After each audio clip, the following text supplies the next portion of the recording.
Easy Sports Talk Show. I am one of your hosts, Javon J. Love Adams, and with me, as always, is a man who played not only professional baseball, but also played in the National Football League, a part of that first Super Bowl bound team for the Atlanta Falcons. And he is an author, and he is also a motivational speaker. I'm talking about none other than my brother, Ed Easy Smith. What is good, my brother? Hey, just hacking through another week, man. Indeed, indeed. So it's been an interesting week. I wanted to step away. This is going to be, it's almost like I'm interviewing you today. So, because with a couple of the topics that I have here. So, a few things that I wanted to touch base with on you that I think will, in your opinion, on a little bit of the Super Bowl halftime show. So, I want to get your opinion on that. But first off, Hall of Fame third baseman Brooks Robinson passed away yesterday. A man that had many accomplishments. Yeah, third baseman. Because of his defense, he was really a defensive third baseman. His nickname was the Human Vacuum. Played for the Baltimore Orioles for the entirety of his 23-season career. Two-time world champion, 16 consecutive Gold Gloves, 18-time All-Star. Was named an AL MVP. 267 career average, over 2,800 hits.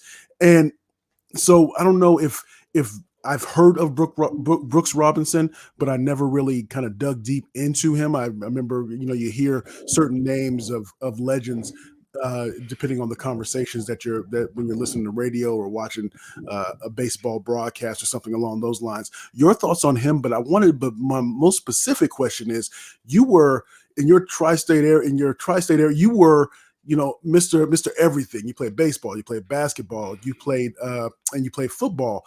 What was it about baseball that you love? So talk about Brooks Robinson if you want, but I'm just curious about what was it about baseball that made you, that attracted you to it? And maybe who were some of the players that you looked up to when you were playing?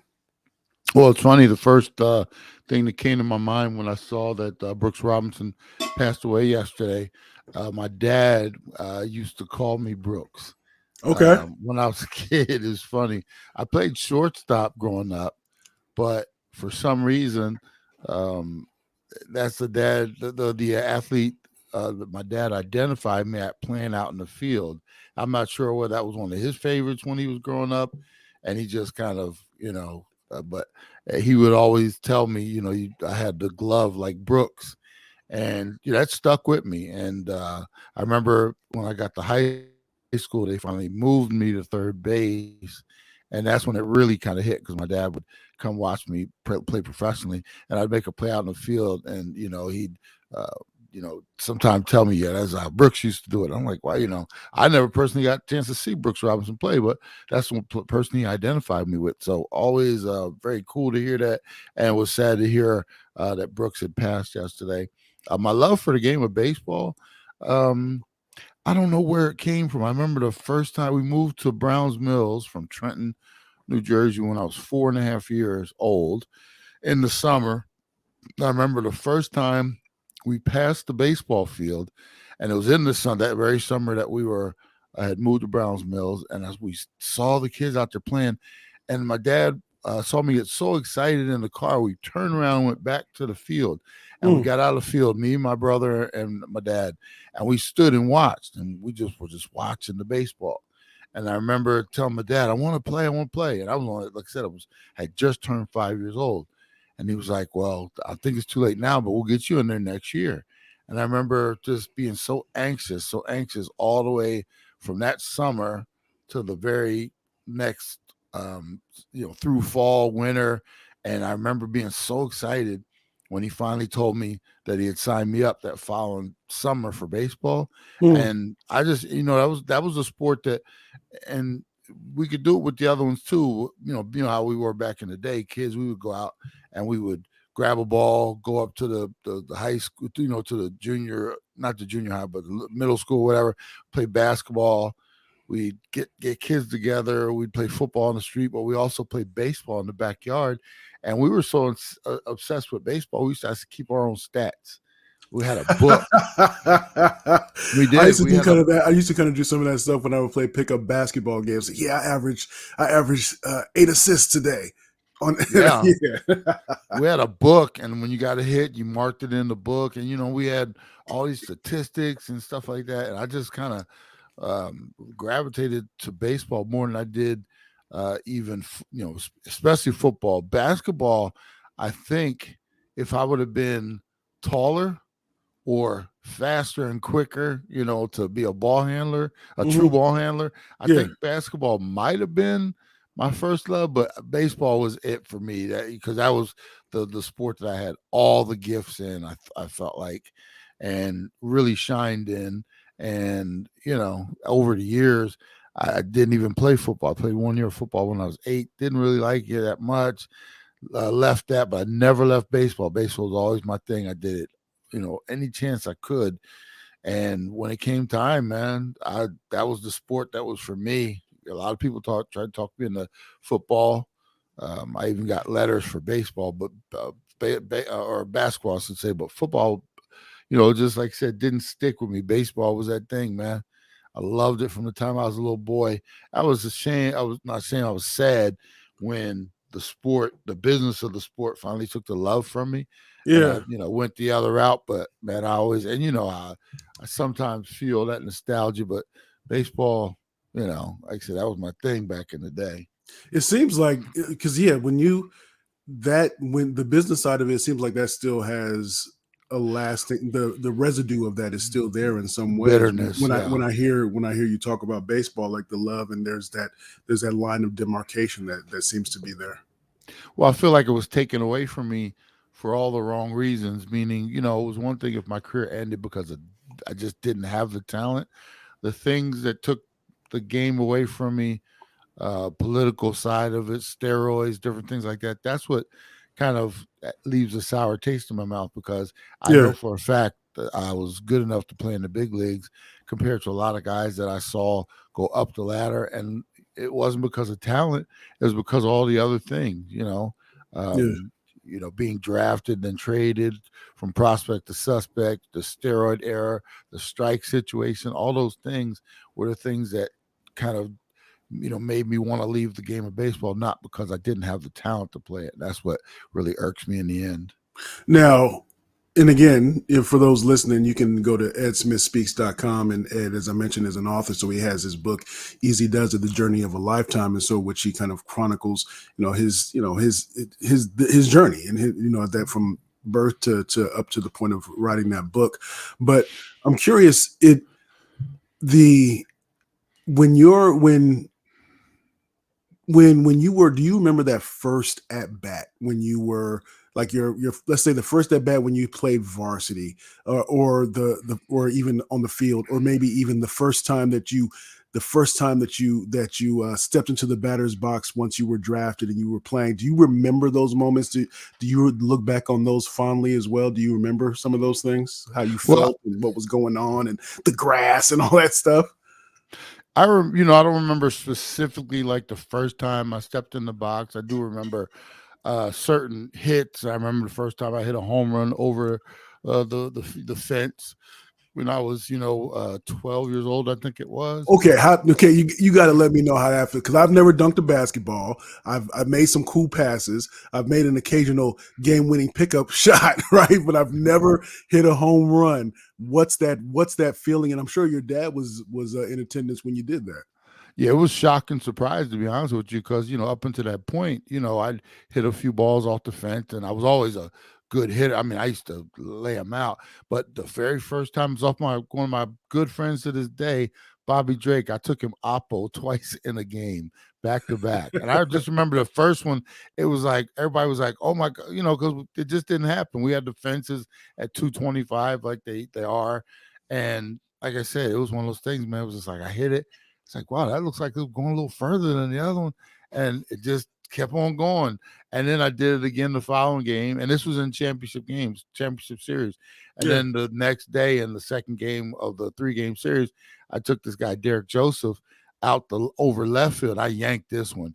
And to this day, because every now and then I'll go home and I'll bump into certain people, he's in that group sometime. And I remind him of that time. And he swears it never happened. I'm like, Derek, I remember like it was yesterday. He swears he's a little lefty, he's a little crack. And to this day, I'm like, Derek, I know I got you. I remember. But I tell you what, the game I remember the most in my life, my mom had taken me to an all-star game I was pitching in, and my brother was playing across town, and I started pitching, and first batter of the game hit a ground ball back to me, threw him out at first base. Then I proceeded to strike out the next 17 batters. And my Wow. mom said something told her to like stay at that game because she knew she wanted to go see my brother. And she's like, something just told me I just need to stay here and watch this. And she's like, I didn't even realize what was happening. In the end, I struck out 17 out of 18 batters for a no hitter. And that was one of those ones, that's one of those games of legends in Yeah. that, people will sometimes bring up. And I'm like, yeah, yeah, I did that, so, and That's awesome, man. I have other instances and stuff like that. But those three things kind of really stick out to me. I like that. I like that. So, Easy Sports Talk Show, Javon Adams, Ed Smith. We do it twice a week, three times a week. 3 times a week on Monday, Wednesdays, and Fridays. So make sure you tell a friend about what we have going on here. You can go to easysportstalk.com, easysportstalk.com. We also do the Believe in the Arizona Cardinals podcast. We do that twice a week on Mondays and Thursdays. It's going to be Friday this week because I'll be traveling a little bit on Thursday, but we'll get it in first thing Friday morning for y'all. And then also we have edsmithspeaks.com that you need to make sure that is in your life if you want Ed to come and speak for you, and maybe he can do a speech about people, these leaders of young men getting it right. And what I'm talking about here is another example here. There was a story that came about a coach that coaches used to be pillars of the community is kind of what I put on our run sheet here today, because there's an Ohio high school coach resigns after team's Nazi play call. So it was a team, they were playing a team that playing a Jewish school. And so when you think about, Jewish and, Nazi and Hitler and all those things and the camps and all that. And so some of the play calls were Nazi play calls that they were doing. And so you can imagine how frustrating, how angry that can make not only the kids, but the parents, and just insensitive. Maybe this is how that coach has always been. I'm sure that things like that aren't by happenstance. This is probably somebody's character. And so anyway, he resigned. But I want your son is your youngest son is playing sports.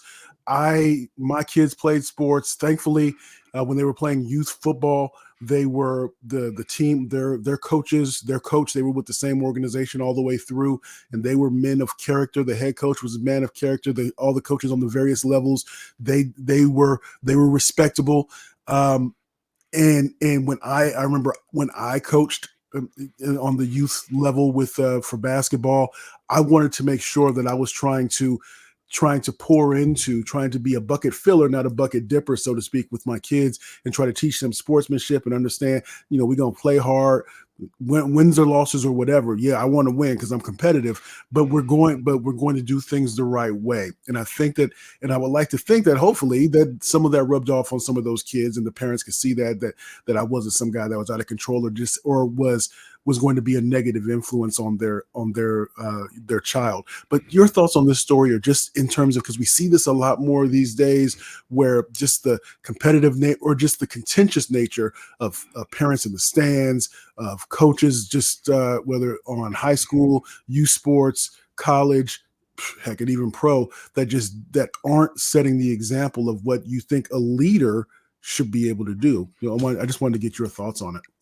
Yeah, I don't know where things changed, when or where things changed, Jay. I remember our high school coaches, and they were, a lot of them were gym teachers at the schools, and now some of these coaches, they're not part of a community; they're actually just paid coaches. They're not even part of, and some of it's because the way the system is set up, where students don't even have to go to the school in their neighborhood or community Yeah, now. They're yeah, that too. they're almost like hired hands, and you lose that feel of, like I remember I'd see my coaches from every sport throughout the day.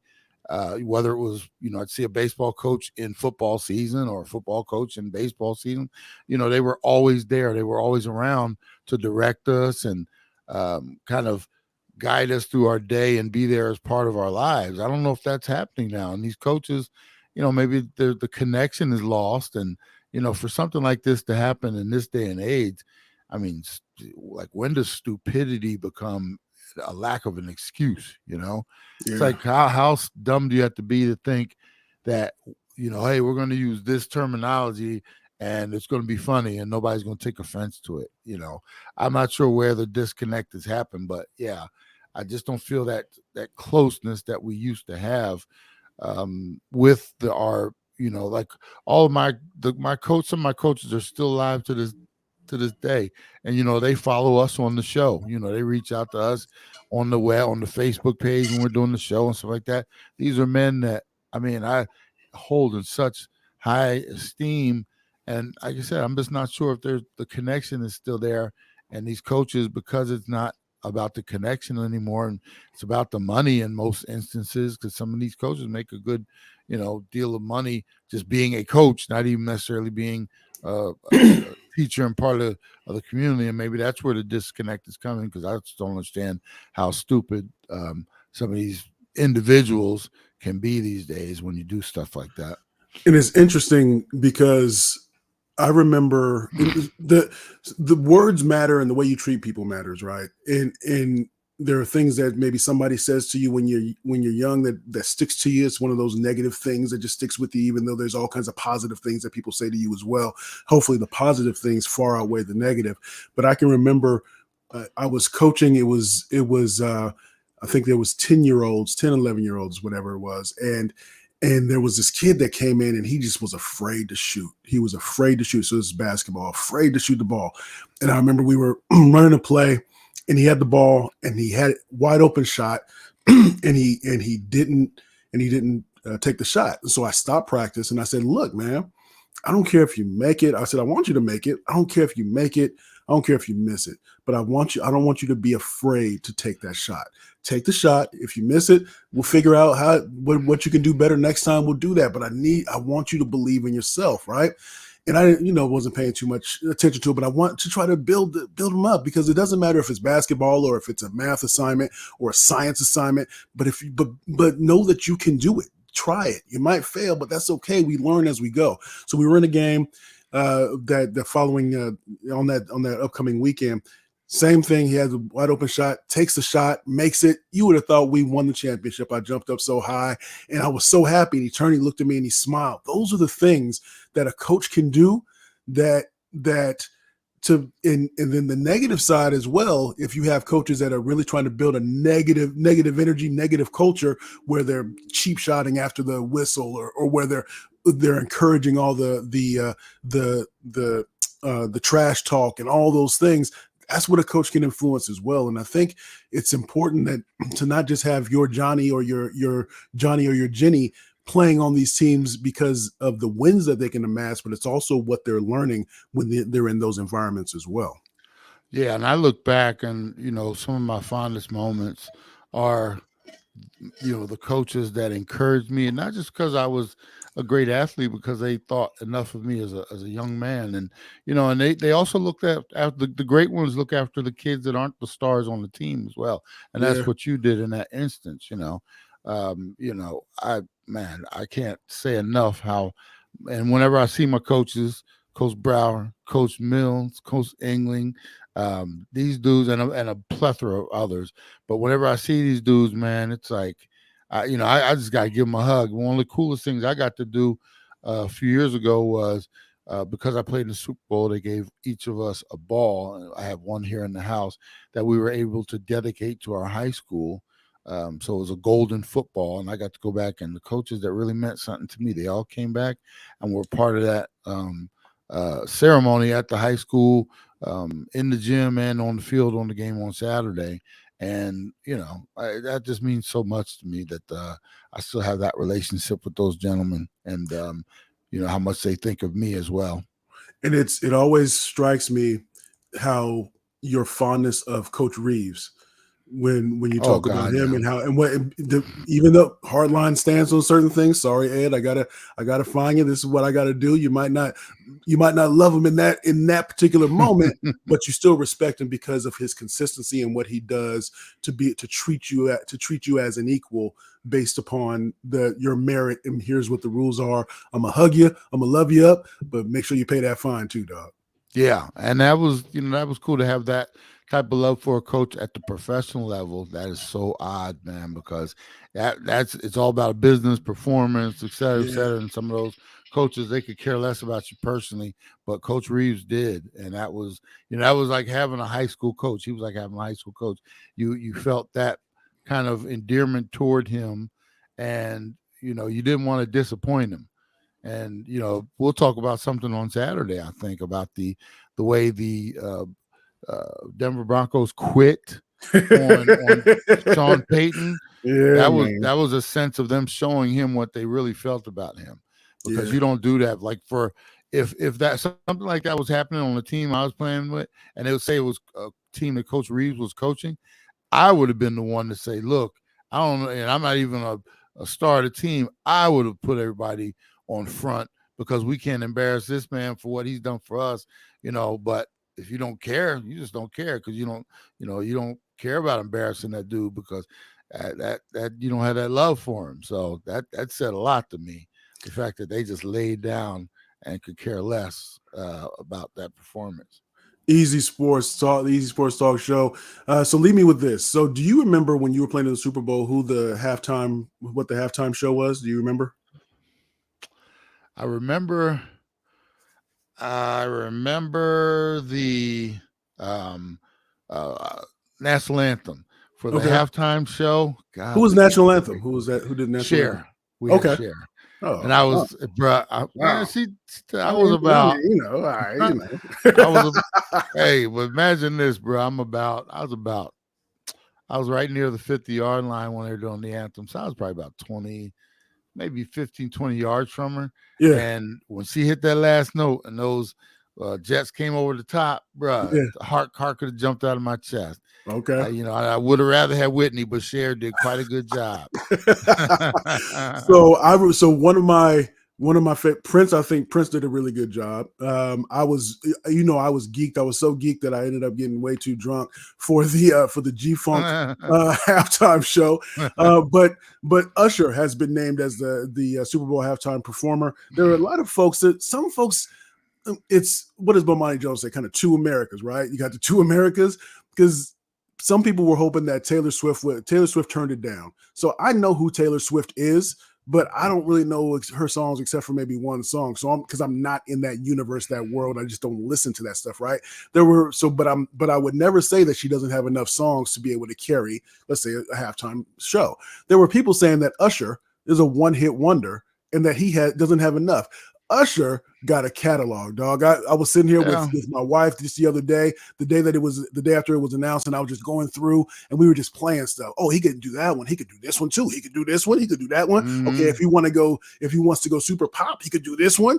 So many that he can do. But I just want your thoughts on Usher being the halftime performer. I think he's gonna knock it out the box because he is a performer. Yeah, he's an entertainer, and I think he's going to do a great job. The other thing is, who will he bring with him as well? Him and Yeah. his friends, and he's Yes. got a cat. I mean, you could get some most Yeah, Lil there's a Jon, you can get Lil Ludacris. John, Luda. That's what I was thinking of, Luda. I Yeah. mean, he could turn this thing out, and I think there's something that we might want to do our investigation on this, but I'm almost 90% positive, Jay.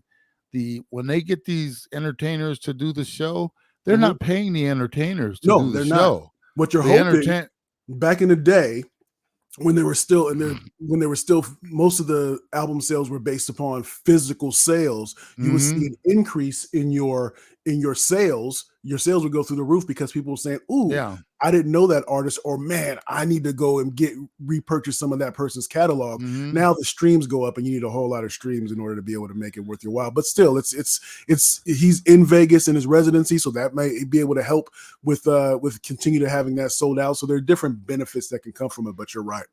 Yeah, and I'm thinking this. right now, because I'm not a Taylor Swift fan. I think she's overhyped. I'm, Me sorry too. for you, Me too. Yep. sorry about for you Taylor Swift people out there. But can you imagine going and asking her right now to do something for free, or to when she feels like she's on top of the world? And I'm not saying, That's true. That's true. yeah. That's Tay true. Tay ain't going out there and doing nothing for free unless you putting something in her pocket right now. Or That's add to, true. so the thought of getting somebody like her, and I'm not saying Usher's doing it for, but I think they actually come out their own pocket to a certain degree. Yeah, they So do. yeah, so I mean, I think he's a great choice, and I think he's going to entertain us. We've seen some of these previous groups that have done it as like they get out there and just play some songs, or they got some dolphins on the stage or something stupid like that. I think Usher. That was Katy Perry, right? Yeah, Yeah. yeah, yeah. I think Usher's gonna get out to do his thing and actually entertain everybody, and that's what it's all about. It's about entertainment. So Yeah. hey, stop hating. Just the same way that during that G Funk one, and of course I'm talking about the Dr. Dre one, Dr. Dre and Snoop.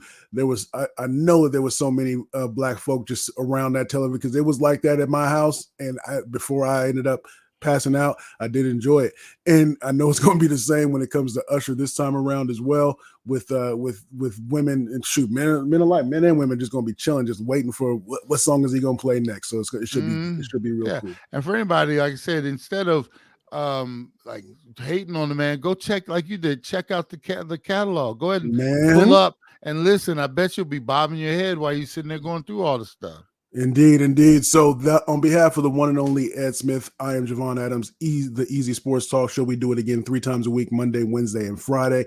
Go to easysportstalk.com, easysportstalk.com, and you can make sure to stay on top of what we got going on. Believe in the Arizona Cardinals. Our Thursday episode will actually be Friday. We do that twice a week on Mondays and Thursdays. And then also you can go to edsmithspeaks.com, edsmithspeaks.com. You can order his book, Easy Does It, The Journey of a Lifetime. So make sure you do that. And as we always like to say around this time, you can